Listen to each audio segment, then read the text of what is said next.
remarks from it. The white sheet of paper prominent in the middle of the screen is a distraction for the eyes to lock onto in order to cause the hypnotic state of mind while information is programmed to the audience verbally. Dr. Carroll delivers his lines with a hypnotic rhythm that is punctuated by changes in pacing, volume, and tone, just like a hypnotist. He speaks with authority and looks into the camera and into the eyes of the audience. Both are hypnotic techniques. Picture yourself in a movie theater. Now imagine a huge face on the screen staring at you.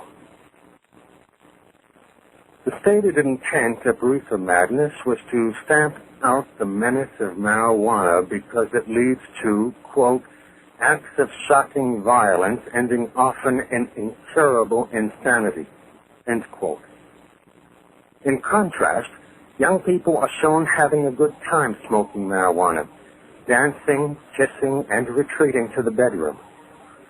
By showing young people having a good time smoking marijuana, Reefer Madness encouraged young people to at least try it. By telling the story of normal kids going berserk because of marijuana, Reefer Madness scared older people into demanding that something be done. This movie was part of a well-orchestrated propaganda campaign that included newspapers, magazines, and radio. In 1937, about a year after the release of the movie, the Marijuana Tax Act was signed into law, with a major effect being to drive prices up for marijuana to make its cultivation and distribution profitable.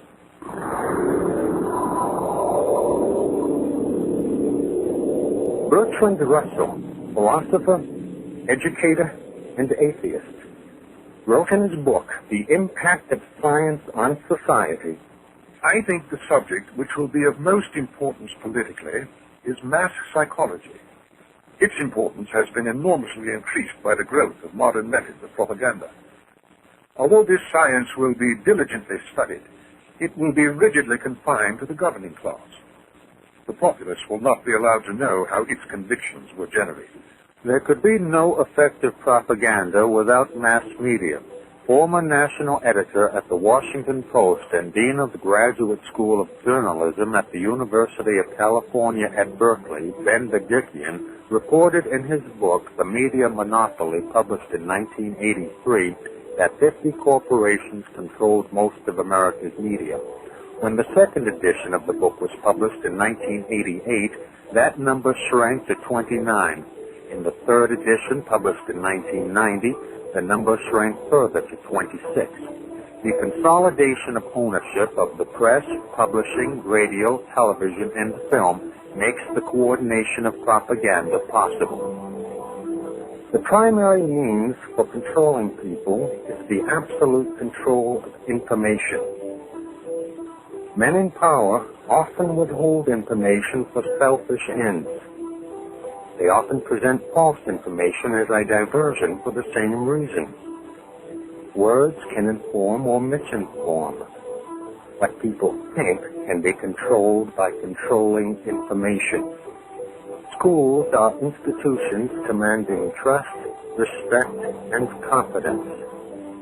Picture a child studying in school, reading a book. The printed words are a distraction for the eyes to lock onto. The mind focuses on the content of the book. The information being read is being programmed to the reader's mind. The child has no reason to believe that a book would intentionally contain information that was false, and so accepts it as true, even if the child does not understand it. This is especially true in school, where there is pressure to accept what is presented as true, because that is expected, and compliance determines both your grade marks and future. Repetition of the information constitutes mental programming. Thus, this information is accepted as true without thinking about it whenever it is presented again. The college textbook, Introductory Psychology, second edition, by Jonathan L. Friedman, published by Addison Wesley Publishing Company, contains information that is false.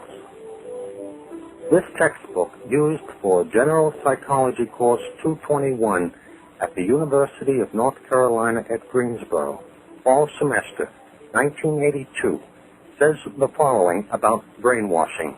Some people who talk about brainwashing seem to believe that it involves extremely powerful methods that are almost irresistible. However, there is no evidence to suggest the existence of any such methods. In fact, the attempts at brainwashing we know about were not especially successful. This is contrary to numerous documented reports, both academic and governmental, particularly official findings regarding brainwashing of POWs in Korea. There could be no effective propaganda without education. In the early 1900s, there began a dramatic shift in emphasis in American education from intellectual development to socialization. The goals of education became political and social rather than academic. This was due in large part to John Dewey, who denied the existence of God and moral absolutes. As a result, the concept of right and wrong was removed from the schools, leading to a multitude of problems witnessed today. Professor Dewey based his educational reforms on the experimental psychology developed at Leipzig University by Wilhelm Wundt. Professor Wundt believed that man had no spirit. In his view, man was only a stimulus-response animal. This kind of thinking led to the principles of conditioning developed by Ivan Pavlov and behavioral psychologists John Watson and B.F. Skinner. As a result, schools became indoctrination centers designed to bring about a new social order. Education of the young is used to condition them to what comes later, thereby eliminating the difference between propaganda and education. The mind is conditioned with vast amounts of information disguised as facts and knowledge and dispensed for ulterior motives. According to the minute books of the Carnegie Endowment for International Peace, the Carnegie Endowment, the Ford Foundation, the Guggenheim Foundation, and the Rockefeller Foundation worked in harmony for the control of education in America. The key to their plan to bring about social change was to alter the teaching of American history.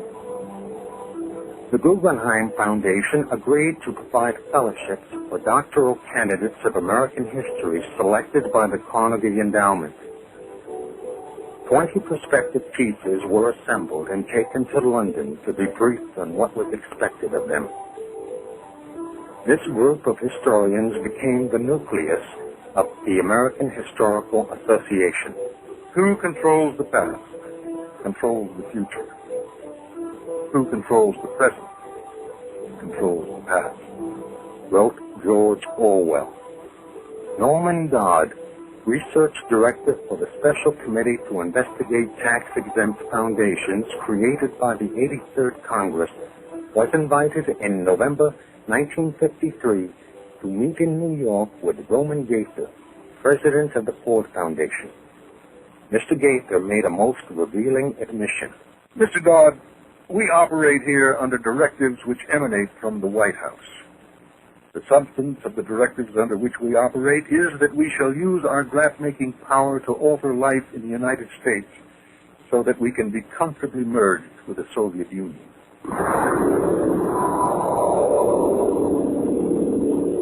In his book, Brainwashing in the High Schools, Professor E. Merrill Root examines 11 history textbooks used in the Evanston Township High School in Evanston, Illinois from 1950 to 1952. None of these textbooks makes it clear that the government of the United States is not a democracy but a republic.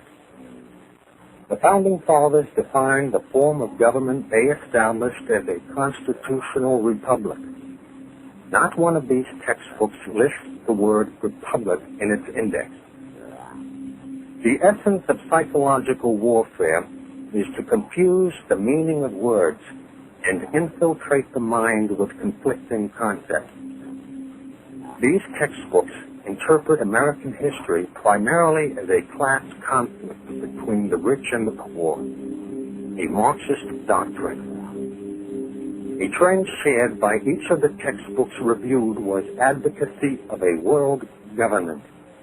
And these textbooks are typical of the approved history taught in schools over the past 40 years.